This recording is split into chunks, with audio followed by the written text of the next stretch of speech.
Now I will construct another circuit. In this circuit, I will put RA and RB in series.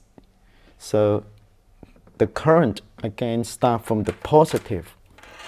So I use the cable here and follow this one.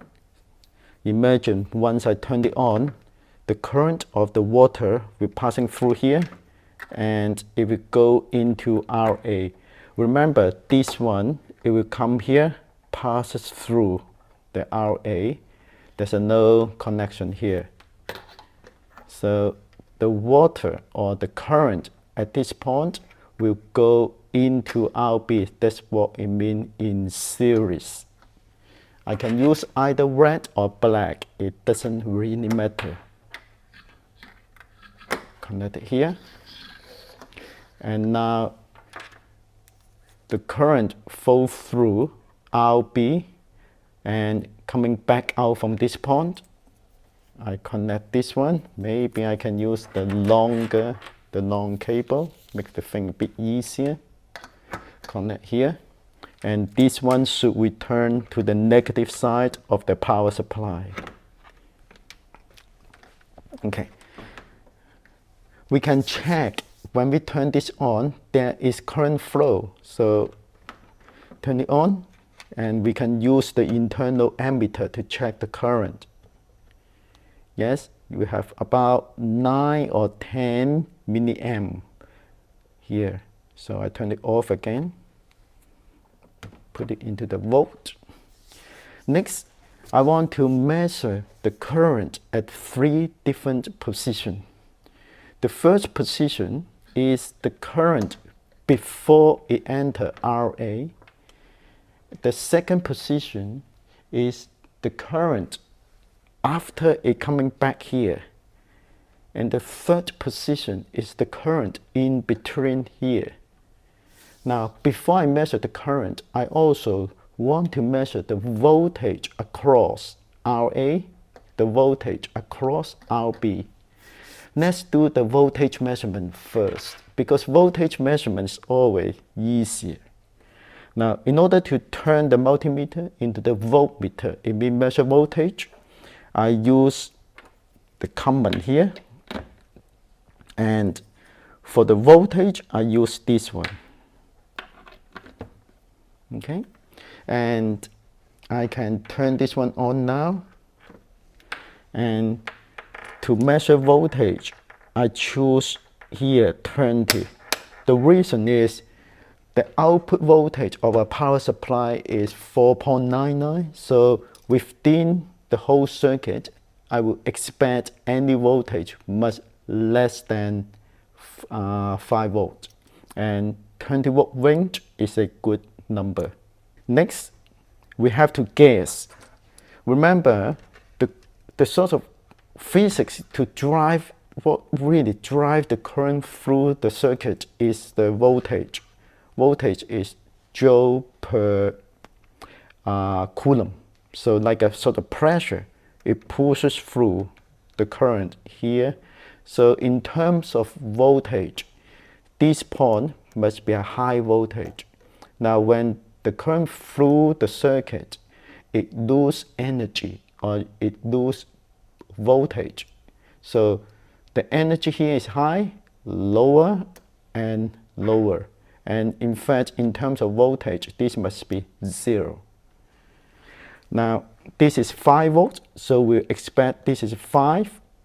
We don't know this one yet, so it should be lower than 5. And then after it passes through here, it should be 0. Now, if we measure the voltage between these 2 points, or we can call the potential difference between these 2 points, we must put the common at this point, because we expect this is high, this is low. So we want to measure how much this one is higher than this one. We put this one as the reference. So this point is the reference. How much higher? We plug this one here. So you can see here is 1.78 volt. So it means with the reference at this point, this is 1.7 volt higher. Or alternatively, you can say if this is 5 volt, this must be 5 minus 1.78. So this is about 3.22 volt at this point. And we can check it.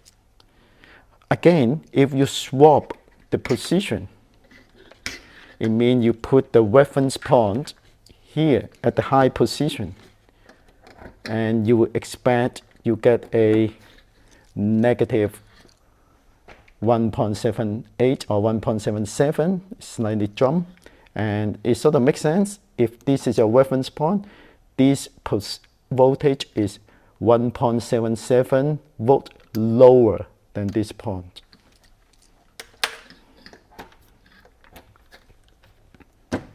Next, I want to measure the voltage across these two. Again, I expect this one is at a low voltage, and in fact this should be 0. So this one here, I put the common here at the low voltage. I want to measure the voltage related to this point. Okay, this is across again, and 3.22, and it's exactly what we expect, 3.22 volt, which is the voltage. This is higher, we expect it when the current flow through the first resistor at this point, and this point in terms of voltage should be 0, and this is 3.22. Another thing is, because the whole drop in terms of voltage is 5 volt, this is 1.78, this is 3.22, so when you add the two potential difference, or the voltage, 1.78, 3.22, the sum of these two numbers must be equal to 5 volt or 4.99. Good enough. And they all make sense. Again, if you switch this one, somehow you will get a negative value. It just means this point is, with respect to this one, is 3.22 lower than this point. But remember, physically, this must be 0.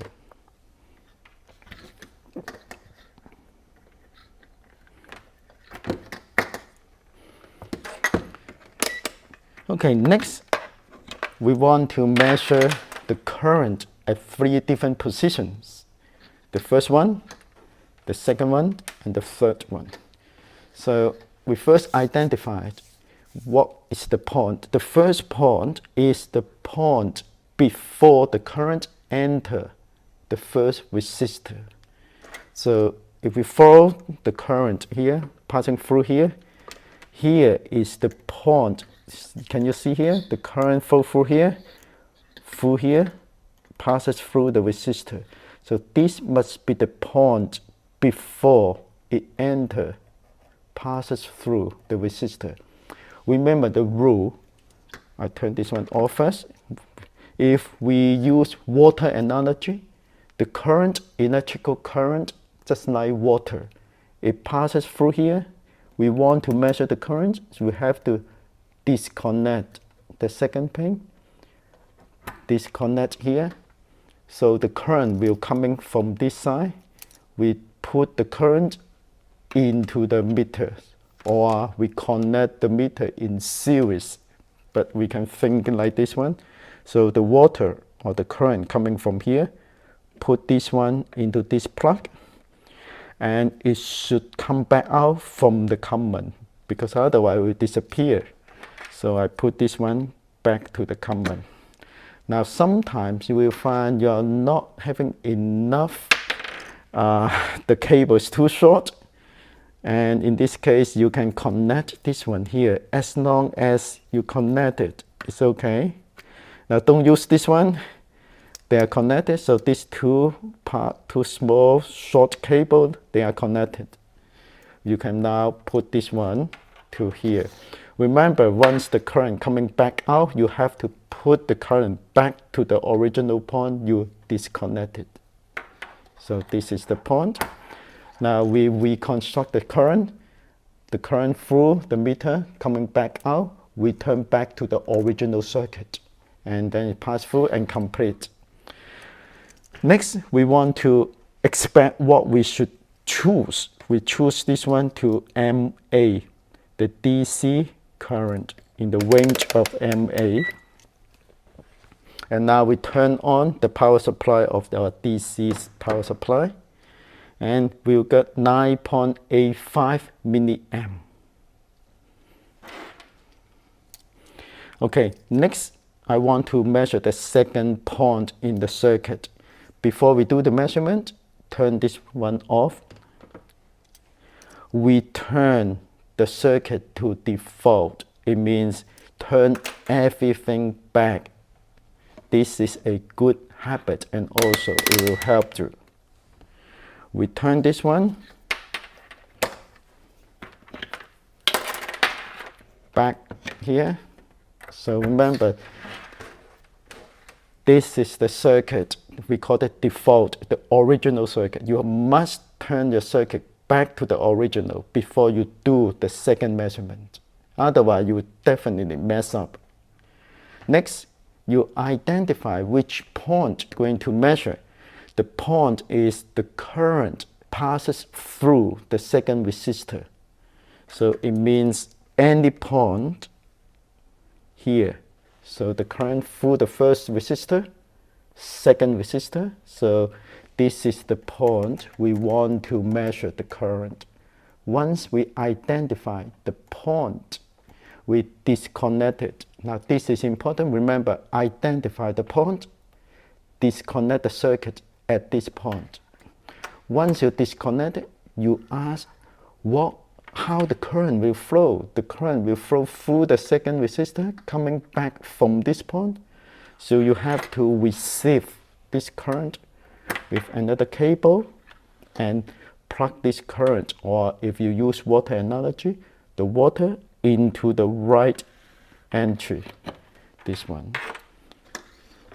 Now it coming back out from the common, so this is the one you received. This is how this current through the circuit, first resistor, second resistor, push this current into the meter, coming back out and return. Again, turn this one to MA. Now I turn on the DC, 9.85, exactly the same current. Okay, turn it off. Okay, remember, good habit, we turn the circuit to the default. That's it. Put it here, repeat the process. The third position is the position between the two resistors. So think about the current flow through here, passes through the first, coming back out from here, and enter the second resistor. So any point here, you can, if you have a cutter, you can cut this one, plug it through, but we don't want to do it. But any point here, you can use. So you can either disconnect this point, okay, or disconnect this point. It doesn't matter. So I do it here. So this one disconnected. The current will flow through here. Again, I push the current back into the multimeter, and I do it here. Yep. Don't worry about the twist of the circuit. It's okay as long as it's flowing the current. It comes back out from the common. And again, if you want to extend your cable, you can connect this one.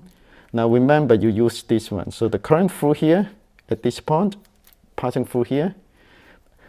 Another thing is try to avoid to this part connect to any other metal in the circuit. It will short the circuit. So be careful. So make sure. Okay. So now the current through here, the first resistor, push the current into the meter. So just like the water. Coming back out from the command, we turn this one to the original point and passes through the second resistor, receive it back to here. Choose the right selector, the right position. In this selector, I select MA from the DC current. Turn this one on, 9.85. It makes sense because at any point in this series circuit, the current must be the same. So I can return this one.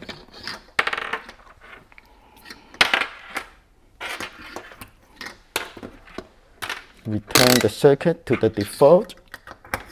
Okay, just recap the important physics in the simple series circuit.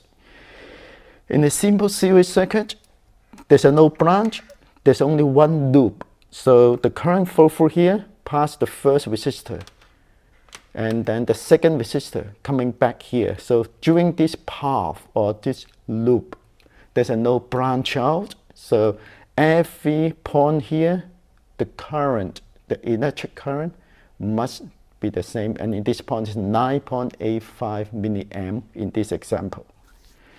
Next, if we look at the potential here, the default here is 5 volt. So this is 5 when you come out from the power supply, and return here is 0. So just like a ladder, from 5 it jumps a little bit lower than 0. 1.78, so 5 jump to here, the between is 1.78. So this point is 3.22. 3.22 to here is 0. But the sum of the potential difference across these two resistors must equal to 5 volts.